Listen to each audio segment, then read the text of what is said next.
అంటే మీకు స్వామివారు ఇచ్చినట్టు విభూతి యోగం ఏదైతే ఉందో దాని ద్వారా అంటే మీరు ఇచ్చే మందుల ద్వారా కాకుండా మీ ప్రెజెన్స్ ద్వారా హీల్ అయినవి ఉన్నాయండి? చాలా ఉన్నాయండి.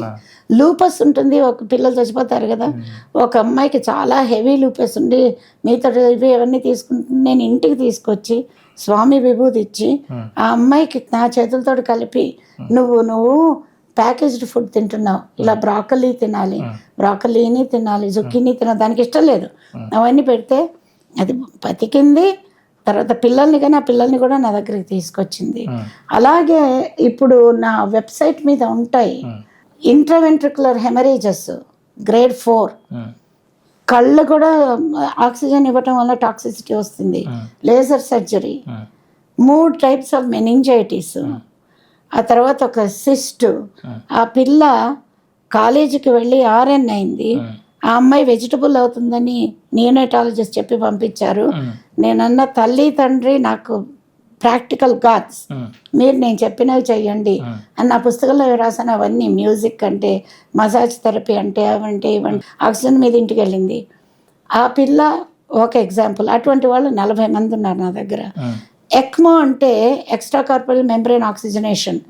ఒక పిల్లవాడి 1 పౌండ్, ఆవిడకి 2 ఆడపిల్లలు 14 ఏళ్ళ వాళ్ళు, వీడు పుట్టిన కొడుకు, వాడు ప్రిమెచ్యూర్, వాడికి నెక్రోటైజింగ్ ఎంట్రోకోలైటిస్ అని ఇంటెస్టైన్స్ అంతా తీసేసి వాడికి ప్యాంక్రియాస్ కూడా ఎఫెక్ట్ అయింది. వాడికి liver transplant, pancreas transplant, intestine transplant కావాలి. వాడు ఎక్మో మీదకి వెళ్ళిపోతే ఆ తల్లి నా దగ్గరికి వచ్చి ఏడుస్తూ, హిమానాకి చెప్పవా, లింకన్ నెబ్రాస్కాలో 3 ఆర్గన్ ట్రాన్స్ప్లాంట్ చేస్తారు, నన్ను అక్కడికి పంపించవా అంటే ఆ సూపర్వైజర్ని కాల్ చేసి, వాళ్ళకి నేనంటే చాలా ఇష్టం, అప్పటికి సూపర్వైజర్ వాళ్ళ CEO అంటే, మీనా చెప్తుంది కాబట్టి ట్రై చేద్దాం అంటే, you will create history because when I talk I'm not the only one talking అని చెప్పా. మిగతావన్నీ చెప్తే వాళ్ళకి అర్థం కాదు. అయితే ఆవిడకి పంపిస్తే ఆ డాక్టర్లు చెప్పారు, ఇంకో 2 గంటల్లో మనకి ఆర్గన్స్ రాకపోతే నీ పిల్లాన్ని we have to declare him dead అని చెప్పేసారట. వాళ్ళకి 2 కళ్ళమని నీళ్ళు. Doctor Chintapalli always says meditation and rosary, so let's go to ఆ టెంపుల్ అని. దగ్గరలో ఉన్న 10 అడుగుల్లో ఉన్న అక్కడ క్యాథలిక్ టెంపుల్ ఉంటే అక్కడికి వెళ్ళి రోజరీ తిప్పుతుంటే 1.5 hours లోపల వాళ్ళకి కాల్ వచ్చింది, 3 ఆర్గన్స్ దొరికాయి, మీ పిల్లాడికి మేము ట్రాన్స్ప్లాంట్ సర్జరీ చేస్తాము అని చేశారు. అతను బతకటమే కాకుండా వాడికి ఎంత స్కారింగ్ ఉందంటే, ఇక్కడ పెగ్ ట్యూబ్ అని మేము స్టమక్లో ఇన్ఫ్యూషన్ ఇవ్వడానికి పెడతాం, అది పెట్టే చోటు లేక వాళ్ళు నేజోగ్యాస్ట్రిక్ ట్యూబ్ పెట్టి ఉంచుతారు. తల్లికి నేర్పించారు ఎలా తీయాలి, ఎలా పెట్టాలి అని. దాంతో వాడు మొత్తం మీద కోలుకొని, వాడు టీనేజర్ అయ్యి 13 years అప్పుడు 14 years అప్పుడు నేను ప్రాక్టీస్ వదిలేసాను. ఈ వాజ్ గోయింగ్ 8th grade. ఏ డ్యామేజీ లేదు, వాడికి మాటలు టైంకి వచ్చాయి, వాడికి మైండ్ బాగా ఉంటుంది, సీషర్స్ లేవు. 2-3 సార్లు ఫ్లూ వచ్చింది, సెల్ సెప్ట్ మీద ఉంటాడు, అయినా కూడా ఫ్లూ మెడిసిన్ ఇచ్చా.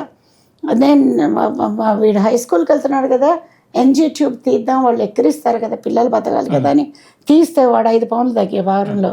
తీసుకొచ్చింది అమ్మాయి, లేదమ్మా మనం వెయిట్ తీయలేదు, నేను రిటైర్ అయిపోతున్నాను, కానీ నువ్వు మాత్రం ఆ క్రిస్టస్ సెంటర్ రోజా టీమ్ తోటి నువ్వు ఉండు అని చెప్పి ఇచ్చాను.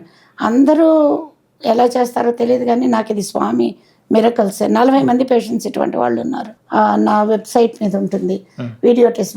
మామూలు పిల్లలు కూడా హైలీ ఇంటలెక్చువల్, వాళ్ళు ఎన్ని బాధలు ఉన్నా కూడా తట్టుకొని, తల్లిదండ్రి డివోర్స్ అయినా కూడా మెంటల్గా కాకుండా దే ఆర్ వెల్ రైజ్డ్.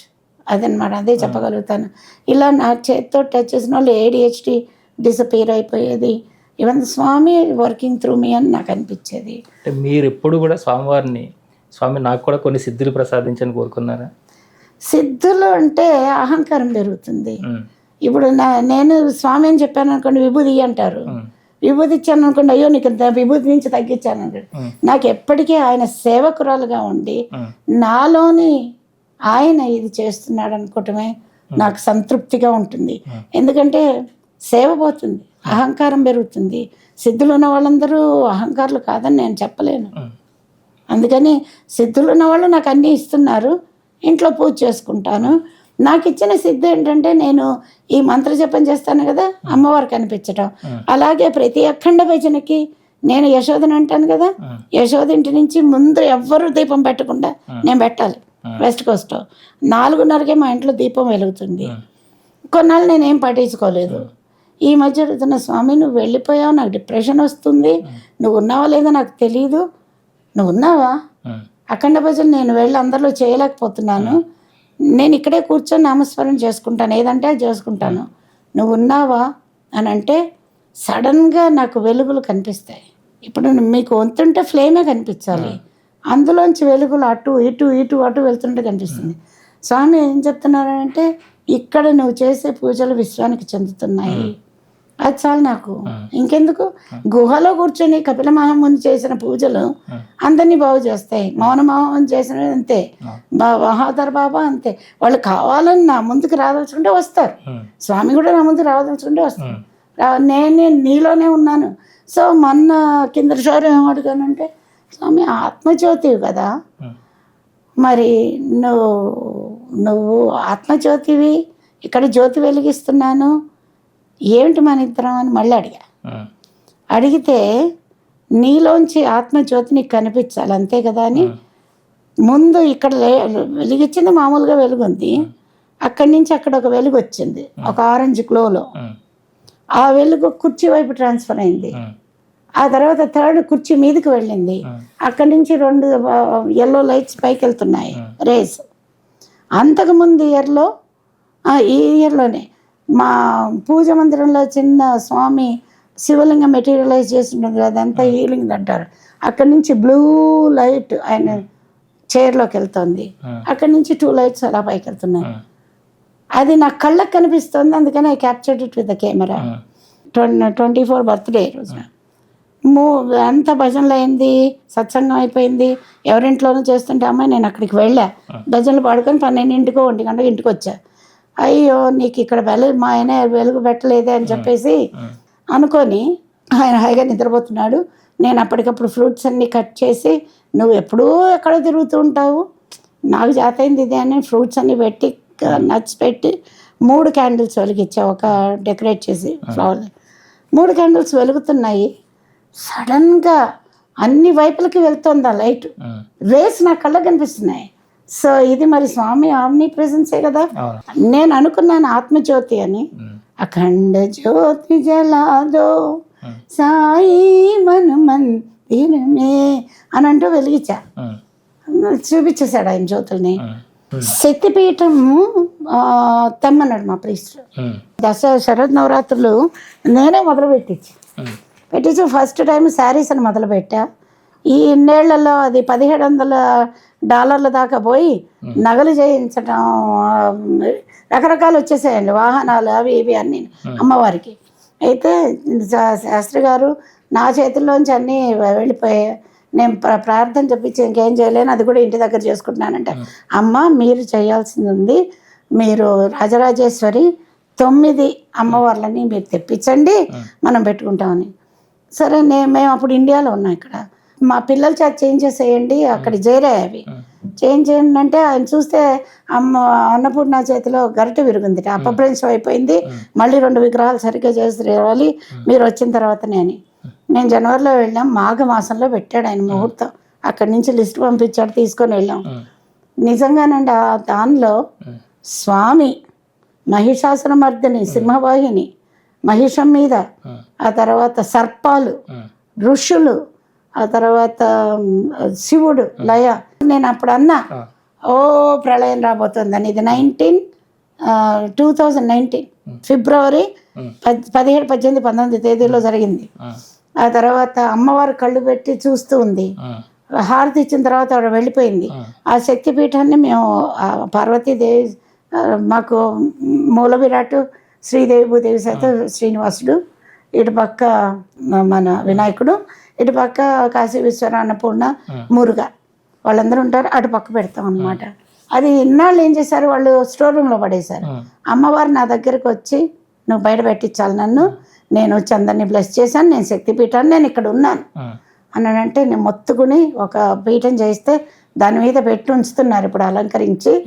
అది చేస్తున్నప్పుడే అన్నమాట ఇన్ని రకాల దేవుళ్ళు విఘ్నేశ్వరుడు, మూషిక వాహనుడు, అంత పెద్ద విఘ్నేశ్వరుడు మూషికం ఏంటి అంటారు. ఇలా 2 చెవులు విఘ్నేశ్వరుడు కనిపిస్తాడు మీకు. ఆ తర్వాత మీరు నాంది పూజ ఎప్పుడు చేసినా పెద్దలకి మనం చెయ్యాలి. ముందు వాళ్ళని తలుచుకోవాలి. పితృదేవతలు ఆశీర్వదిస్తేనే మనకు అన్ని సానుకూలంగా అవుతాయి. అది చేయించారు. చేయిస్తే ఇటు జన్మలు అటు 7 జన్మలు జంతువులుగా కదా ఏ విధంగా తిరుగుతున్న వాళ్ళని, ఒక గండబేరుండ పక్షి, ఒక ఉల్ఫ్ లాగా ఉన్న జంతువు, 3 చేపలు కనిపిస్తుంది అందులో. అంటే ఆ హోమం అలా కనిపిస్తుంది. ఒక దానిలో శివుడు, షిర్ది బాబా వెనకాల యశోద ఇలా పట్టుకొని బెడ్ని, ఇటు సత్యసాయి బాబా. ఇలా పైకి చూస్తేనేమో ప్రీస్ట్ ఒంటి మీద అంటే పంచ మీద షిర్ది సాయిబాబా ఒక ఇలా చూస్తున్నట్టుంటుంది. నాకు కనిపిస్తాయి వెంటనే, అందరికి కనిపిస్తాయి లేదో నాకు తెలియదు. ఈ మధ్య కాలిఫోర్నియా ఇక్కడికి రాబోయే ముందు కాలిఫోర్నియాకి తగలబడిపోతుంది, అందరు బాధపడుతున్నారు, ఎవరు కంట్రోల్ చేయలేకపోతున్నారు.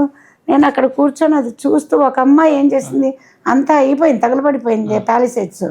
సిమ్రా నిషాన్ అని ఇలా కెమెరా పట్టుకుని ఇట్ట you can see that move అన్నమాట స్క్రీన్ మీద చూపిస్తావు. దాన్ని చూపిస్తుంటే నాకు చాలా జాలేసింది. అంటే ఎన్నేళ్ళ ఎవరికైనా శ్రమే కదా, కట్టుకున్నారు, ఎందుకు పోయింది స్వామి అని అంటే సడన్గా స్వామి నాకు శివలింగం చూపించారు వెనకాల. ఇక్కడ ఫైర్ ఉంది, శివలింగం. నేను వెంటనే స్క్రీన్ షాట్ తీసుకున్నాను. స్క్రీన్ షాట్ కంప్లీట్గా టీవీ కనిపిస్తుంది మీకు. నాకే కనిపించిందో అందరికి ఇచ్చాడో ఆయన దర్శనం నాకు తెలియదు, కానీ క్లియర్గా శివలింగం. అంటే శివుడి లయ జరుగుతుంది. ఇప్పుడు మనుషులు మారంది, ధర్మం సత్యం నిలవంది. మనం ఆ ప్రాసెస్ని తీసుకోకపోతే ఇంకా ఏముందండి, వేదాలు అహం బ్రహ్మాస్మి, తత్వమసి, ప్రజ్ఞానం బ్రహ్మ, అయం ఆత్మన్ బ్రహ్మ, ఈ 4 వేదవాక్కులు ధర్మార్థ కామ మోక్షాలకి. ప్రతి ధర్మంగా నువ్వు అర్థాన్ని సంపాదించు, ప్రతి డిజైరు కామం మోక్ష సాధనకు ఉపయోగించు. నువ్వు ఈశ్వర ప్రణిధానం లేకుండా నువ్వు ఏ యామనియమాలు చేసి ఏ తపోధనం తెచ్చుకొని ఏ లిఖితాలు చేసినా రాదు కదా. మరి ఎంతమంది నేను ఇచ్చాను అనే అహంకారం మానేసి స్వామి నువ్వు ఇచ్చావు, నీకు అర్పించుకునే శక్తి నాకు ఇచ్చావు అని చేస్తున్నారు. అది ముఖ్యం. అందుకనే యువతకి కావాల్సింది సేవ. ఆ సేవ మంత్రమూలంతో జరగాలి, ఈశ్వర ప్రణిధానంతో చేయాలి, ఈశ్వరార్పణం ప్రతిదినం, యామ నియమాలు ఉండాలి. ఇప్పుడు ఏంటి పోర్నోగ్రఫీ అవి ఇవి ఈ ఇంటర్నెట్ నుంచే కదా. సైబర్ విషన్ ఈజ్ సైబర్ విషం ఇప్పుడు అయిపోయింది అట్లాగూ. మరి తల్లి తండ్రి కంట్రోల్ చేయాలి కదా, తల్లి తండ్రి ఉండాలి కదా పిల్లల్ని పెంచుకోవడానికి. ఎప్పుడైతే ఫార్మేటివ్ బ్రెయిన్ డెవలప్ అవుతుందో అప్పుడు తల్లి ప్రేమ కావాలి, తండ్రి ప్రేమ కావాలి. ఏ అమ్మమ్మ నాయనమ్మ ఓర్పికలు లేని వాళ్ళంటే వాళ్ళు టీవీ సినిమాలు చూస్తూ వీళ్ళకి ఇది పడేస్తారు. అప్పుడు ఆటిజం వస్తుంది, ADHD అనే జబ్బు వస్తుంది. ఓ డాక్టర్గా కూడా నేను సైన్స్ని స్పిరిచువాలిటీని కలుపుతున్నాను. నువ్వు స్పిరిచువల్ వెల్నెస్ నీలో ఉంటే నీ పిల్లల్ని సరిగ్గా పెంచుతావు. ప్రహ్లాదుడు తండ్రి వచ్చేటప్పటికి నారాయణ మంత్రం చదివాడంటే నారదుడు చెప్పాడు, ఇది ప్రూవ్ చేశాడు. విలియం స్పెన్సర్ అనే ఆయన 1985లో ప్రూవ్ చేశాడు.